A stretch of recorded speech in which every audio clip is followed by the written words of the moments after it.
Good evening, everybody. I, as many of you know, I've been a candidate for District 6 for the U.S. Congress, which is Putnam County and rural portions of 6 of the surrounding counties. And I want to tell you a little story. Not why I was running. I was running for good reasons. There's my family's from there. I've got over 500 cousins there. I was planning on selling my house and moving back there. But my opponent was the same opponent I had for the Florida Senate, Randy Fine. And since I entered the race, I have had more things happen to me than you would. If I told you the entire story, you'd think I was crazy and call somebody to come pick me up. Until yesterday.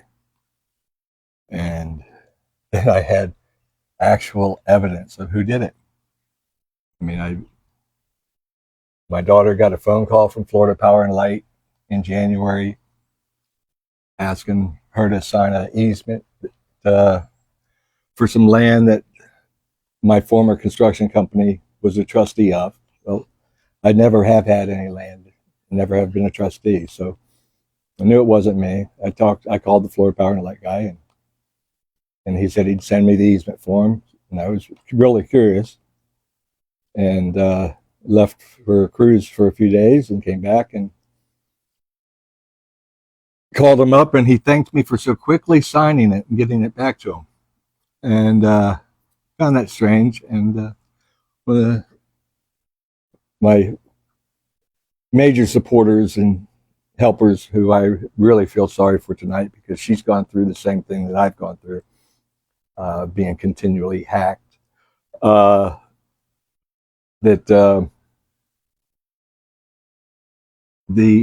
I called the property appraiser's office in Sarasota. They said, yes, I own I'm the trustee for 4 pieces of property, about $1 million worth of property. And I said, well, I'm not. And the address on the deeds, Crystal, who was helping me, she got the gumption to look it up and call the people. And they said, absolutely, Chuck Sheridan has a mailbox here, and we're paid to forward it to a mail delivery service, private delivery service in North Carolina. She called him, and he goes, yes, we've got an account in his name. And she goes, would you tell that to law enforcement? And he's kind of stuttered a little bit about it, but so I called law enforcement. I went the next day to the Brevard County Sheriff's Department. I gave a statement. About 2 weeks later, I got a call from a detective who's with the Sheriff's Department that's retired, and he said that there's probably somebody overseas that's just trying to scam people. Happens all the time.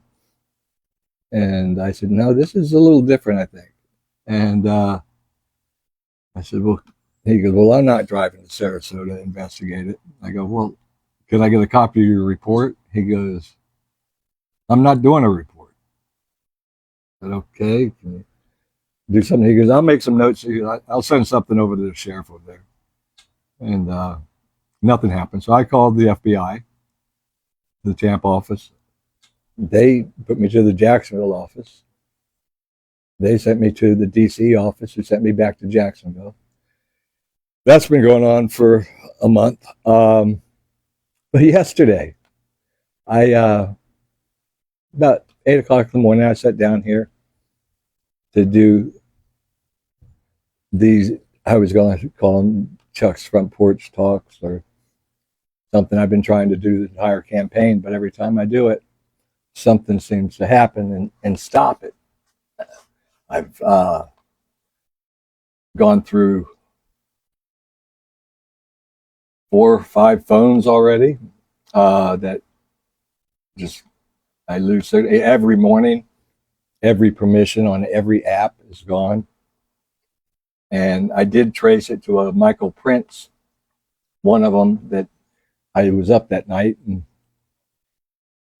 was on my tab on my phone, and all of a sudden I couldn't type.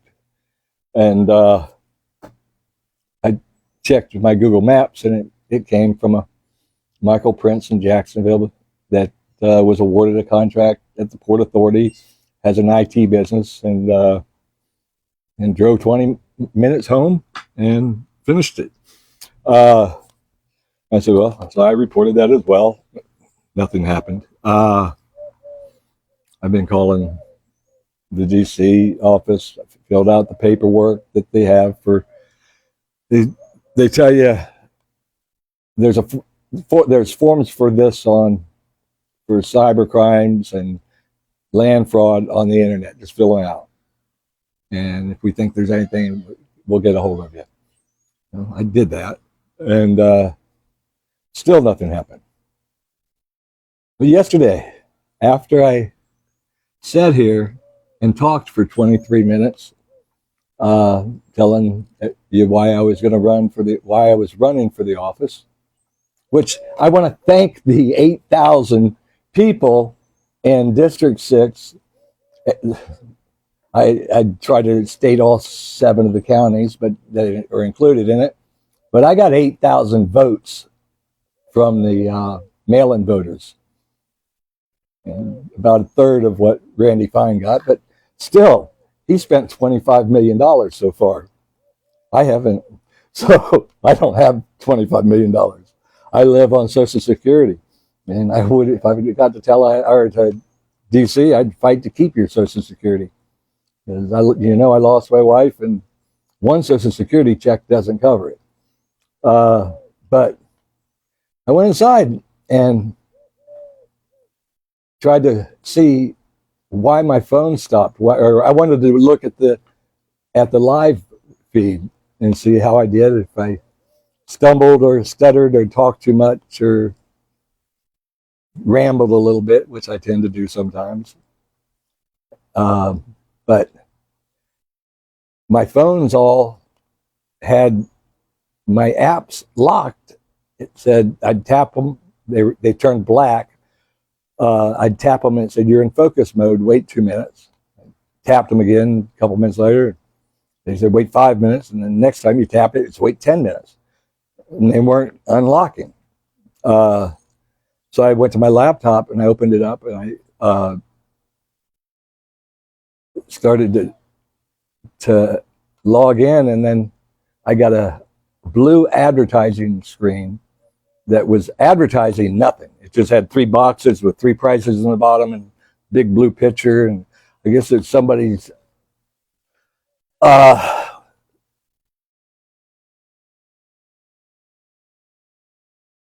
pubescent sense of humor, I guess, of designing the thing.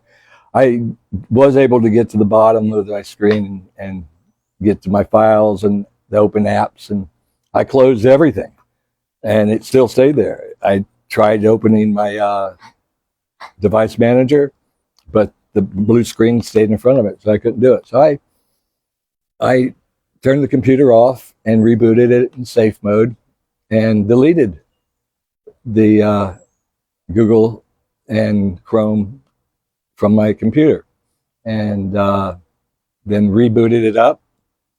And you have to fill out all your information again to verify it's you, that if you've got a Chrome account or Google account, which I pretty much use to sign on for everything.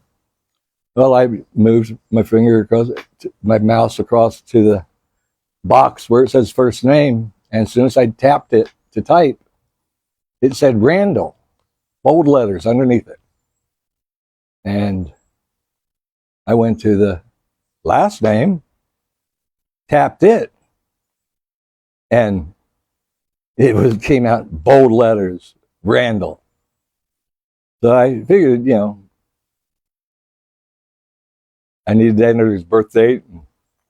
Anyways, the computer shut and turned off and off the internet so that nobody could hack me. But today I've gone through 6 different phones trying to report this. And then I don't like going to the press with it because politics are bad enough. That I like to run a clean campaign and talk about the issues, not hang on somebody's coattails and do whatever they say. I'm my own person, and I would, if I would have gone to DC, I would have done what's best for the people here, not what's best for myself. Probably why my house looks like it does right now. Since I lost my wife, I don't have her to keep everything up for. But anyways, I got Crystal called it Channel 35. They seemed interested. They were going to call me back. They didn't. I called. I said, it's in Northeast Florida to Central Florida, and I called Channel 4 Evening News and told them my story. Not as lengthy as what I'm telling you, but enough. But the facts. I sent them screenshots of yesterday when my computer locked up. I was signed on to my account according to Google Maps from the Capitol Guest Wi-Fi, which is an open Wi-Fi, unencrypted. I guess when you start thinking you're invincible, is when you really make stupid mistakes. This is a federal crime. This is tampering with an election. It's, I know if one of these elderly people pass away in this house, these houses in Sarasota, somebody's going to be knocking on my door saying, hey, why'd you steal our parents' house? And law enforcement. And, like I told the FBI guy, I said, he goes, yeah, that would be about the worst that could happen. I said, no, the worst that could be happening is they arrest me, I get convicted and go to jail for something I never did. I mean, I was being set up. And, probably the reason is I wasn't making an issue of it, but a lot of people were when I ran against him for the Florida Senate, that he took $380,000 a year from his company that was dissolved in 2017. Well, I dissolved Sheridan Group LLC in 2010 and then formed another company. And so anyways, I'm not vengeful about it. I'm not upset. I'm happy that I got 8,000 votes in early voters, mail-in voters that had a request that a ballot be mailed to them, and haven't spent any money. After filing for it, it came up that I have to have an operation on my foot that's going to keep me incapacitated for about 6 weeks, and so I wasn't thinking it would be the best, but I might not win this election, but I sure do not feel defeated. I have learned more about cyber crimes, and this isn't the end of this. I'm going to pursue it. This is wrong. I mean, we need to stop these political action committees from controlling our lives. I mean, if you have spent $25 million to win an election in one of the most rural counties or districts that we have in the state, where their median income is $28,000 a year. That's $100,000 a year less than what it is in Brevard County.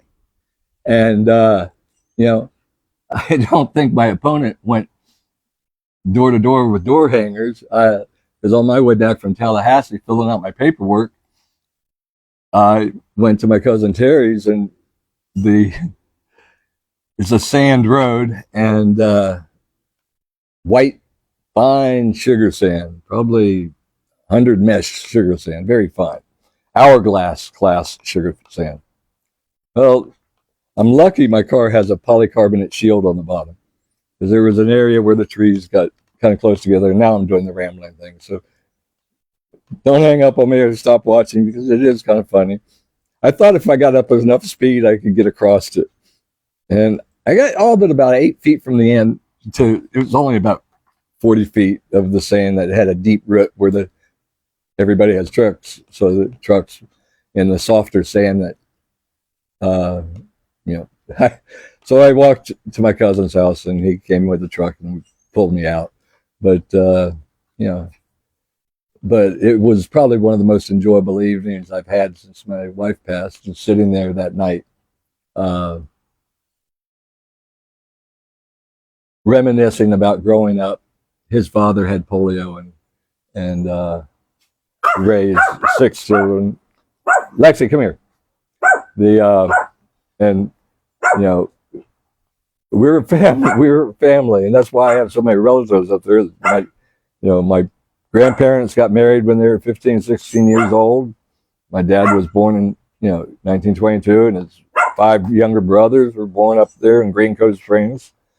And Putnam County and the surrounding rural districts like Interlochen and stuff, that's not a place where you grow up and leave. That's a place where you grow up and take care of your parents and take care of your family. And all my family up there, they're all have their own businesses, and it's a nice community. And I really regret that they're not going to be represented properly, because the issues that I was running on that I wanted to change are complex, and probably the reason that my opponent was able to raise so much money is it's not going to be good for that county, and it's going to be, but I'll get into that tomorrow. I'm not done with these talks. I'm going to keep you guys updated on it.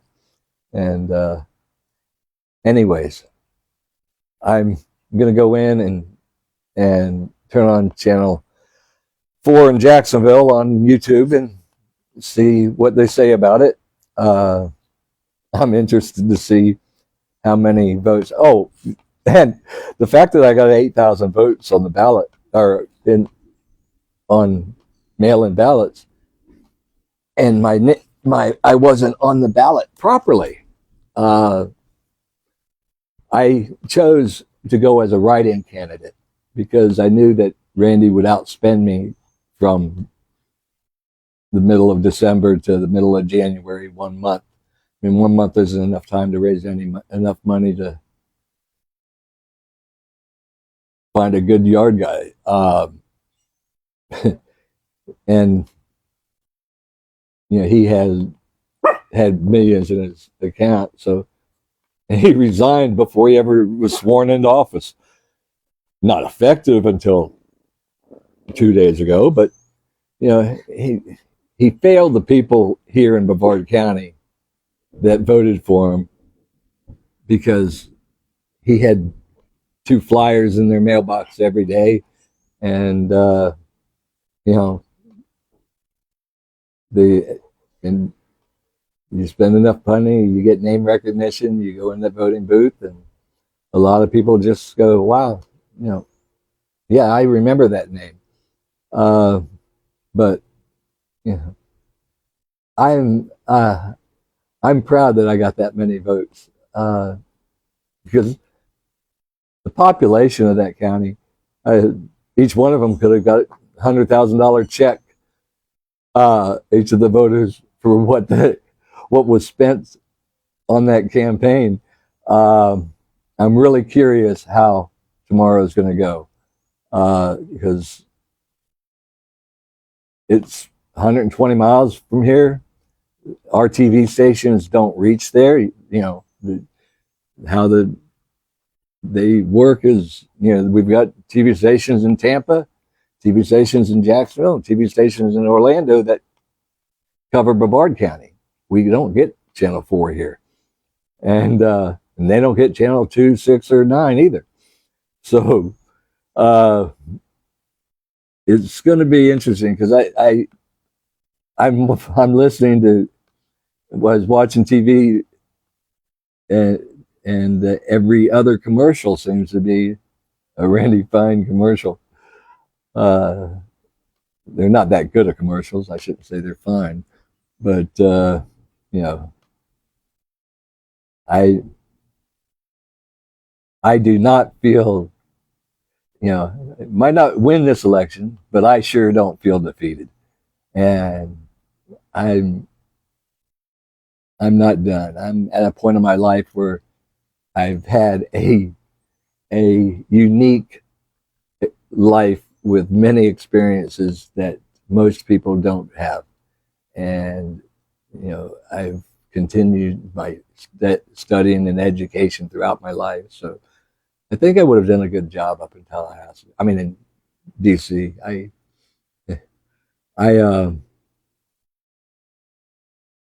Our government needs to change. One thing that will change is not having special interest groups control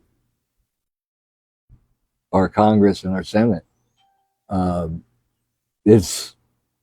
It gets a little bit ridiculous when somebody spends $25 million. You know somebody's gonna call in that favor.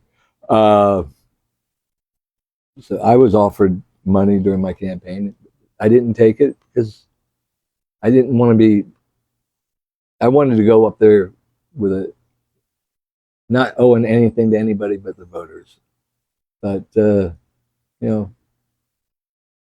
I do plan.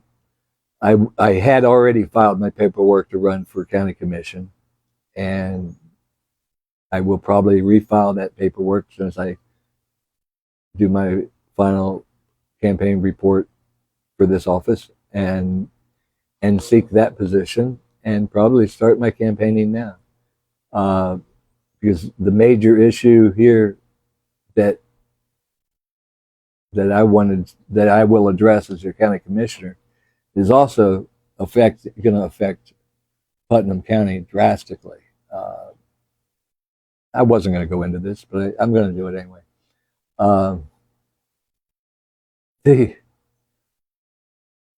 I was so proud of you girls, the shenanigan group that were at the Tesla dealer protesting NASA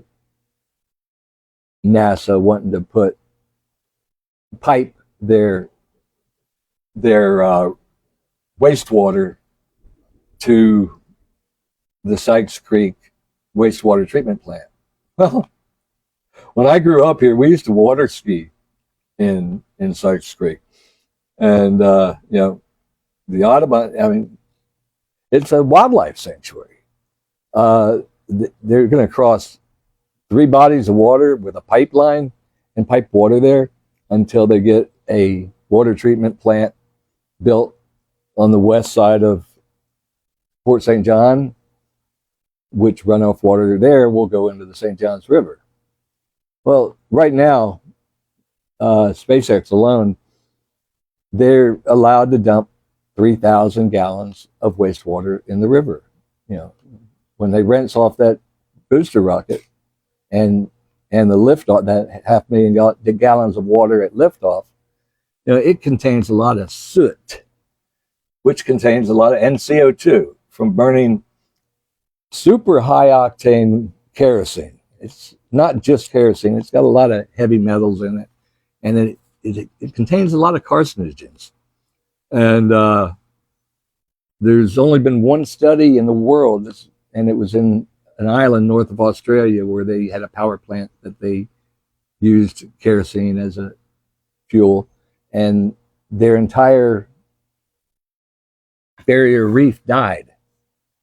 And I don't know if when we were younger and we had hurricanes, we had little kerosene lanterns, and you burn a pint of kerosene, your ceilings are black the next morning.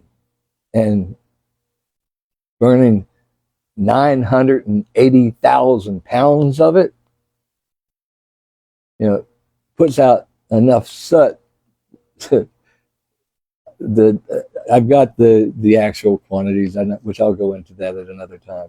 But there's a lot of other bad chemicals in it, and that's the reason that Texas makes them use fresh water and not city water, and are concerned with the environmental issues with launching more, as many of the starships. Now, don't get me wrong. I love the space industry. It's, I grew up here, and it's our lifeline. But there's alternatives. You know, Blue Origin is burning liquid natural gas, which still puts off a lot of carbon dioxide, but not as bad as what kerosene does. And it's I found this one of the strangest facts is the 3,000 gallons that are dumped in the Indian River each day by SpaceX is their water treatment plant is filtering it through sargassum or seaweed, and then it dumps in the river. The seaweed does absorb some of the CO2, not all of it, but it's enough. And the only useful byproduct of soot is to make ink, and we're going to direct all that into the St. Johns River. And it's bad enough that we thought we were doing a good thing, and in hindsight, we might have helped a little bit, but we've we've gotten rid of all the septic tanks that we're dumping in the river to lower the nitrogen, but the nitrogen might not be the problem. And we're redirecting all our land runoff to the St. Johns River. The canals that were dug that drained into the Indian River, they're all being redirected at our expense, our half-cent sales tax for 10 years. We'll probably do another one next year for another 10 years. And, no federal subsidies for it, even though 80% of the volume of water in it belongs to the Merritt Island Wildlife Refuge, because it goes from, excludes the channel, but includes Indian River from 528 to north, from the Barge Canal north, and the Banana River from the Barge Canal north. And that's the widest area of both of the lagoon systems. But I'll go into that more on another one of these talks when I've got all the figures and facts in front of me. But I've done a lot of research on it, and we need to preserve our environment. The fact that I don't know how the FAA was the one to approve the environmental study, but we had public comments. We were able to make public comments before about moving the Starship from Texas to here and having several launches a week. But the FAA approved SpaceX's environmental study 2 weeks prior to us giving public comments. And, that's just not how it's supposed to work. The system's a little bit broken. And, I would have liked to have been a part of fixing it, but it's going to need a lot more than just me. We need to stop the money. I followed the money. That's how I found most of the things, is you follow the money. And it's $25 million by one candidate in this election. That's, somebody wants something done really bad.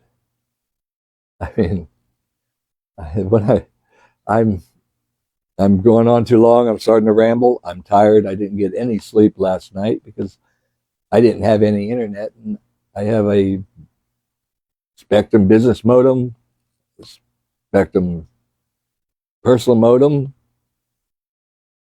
uh, cellular mobile phone, Spectrum mobile phone, and two burner phones that, and then Google Voice. And I, several times in the last month, I've had people come check on me because they couldn't get a hold of me all day long. It's it's a crime, and I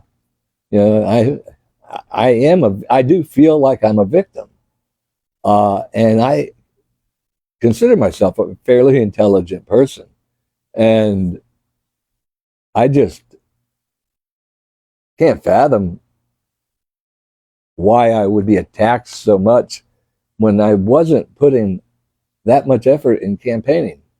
I was doing a grassroots campaign. I've got a lot of relatives up there, and they were talking to their friends, and it was as grassroots as you get, and I love this place, and I think the ones District 6 voted for me, and I'm real interested to see how this election goes tomorrow. And I'm hoping that this will get the attention of law enforcement, because crimes against a candidate are the same as the crimes against an incumbent. And that's how you keep the system fair. And not only have I been victimized, but I feel so bad for the people that were helping me with this campaign, that affected their family life, uh, that believed in me, and just would get hacked, and then the family said, "You're imagining it." No, you're not imagining it. I was in the middle of a conversation with the reporter at Jacksonville Channel 4 News on a Yahoo account that I haven't used in years, but I just put on there. And during our conversation, the app disappeared. I mean, and I restructured it, and I was sending them the screenshots of that I have of my locations in the last week, where they haven't been very far from here. It seems like I've been all over the place. But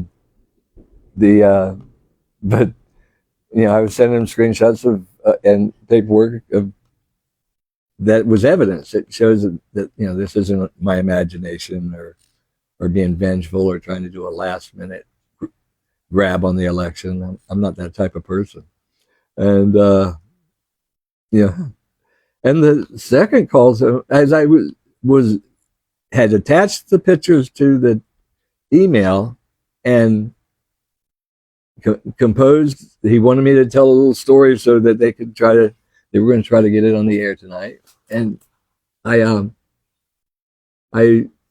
soon as I said thank you very much, I look forward to hearing from you, it disappeared.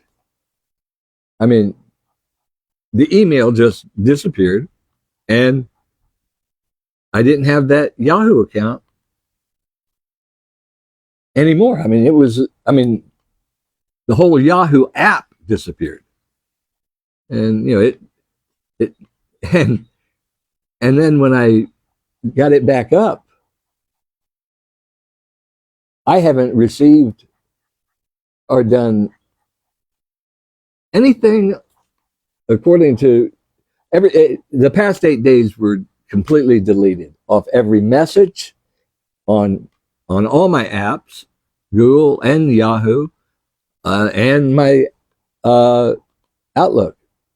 That I haven't received one message, one phone call, made one phone call in the last 8 days, and I took a screenshot of it. It was 3.8 gigabytes of data that was deleted off of my account, and since it was uploaded, uh, and it was on my consumer cellular one where I have a limit. I've got the basic plan. I tripled what my limit was, so I'm going to have to pay a little bit more. It looks like we're going to get some weather here in a little bit, but it's not only been aggravating, but it's cost me money. It's cost my volunteers money that it shouldn't have. It's caused us stress. It's caused me a lot of loss of sleep because you wake up and a lot of you like you, Linda, that wake up in the morning and check your Facebook and make some responses to your friends and it's little. It's almost a meditational thing for people and me. Uh, I haven't been able to do that because when I get up in the morning, I've had to try to fix my phones again and reset them up. And it's funny. I had 86 apps the other day, and this morning I had 540. Uh, I've got yesterday I had over 2,000, or I stopped counting at that point because it kept going on. Inquiries about me on Intellis, white pages.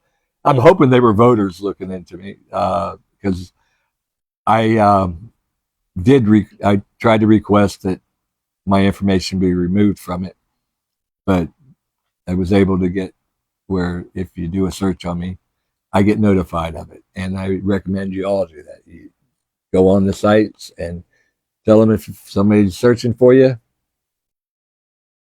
send you a text message, and they send you a nice message with a nice geolocation thing of the map saying exactly where the person was that inquired or paid for your information and your data, so you know who did it, and if it's somebody that's looking for you because they're sick and they'd like to say bye before they go, or if it's somebody fishing and trying to commit crimes against you.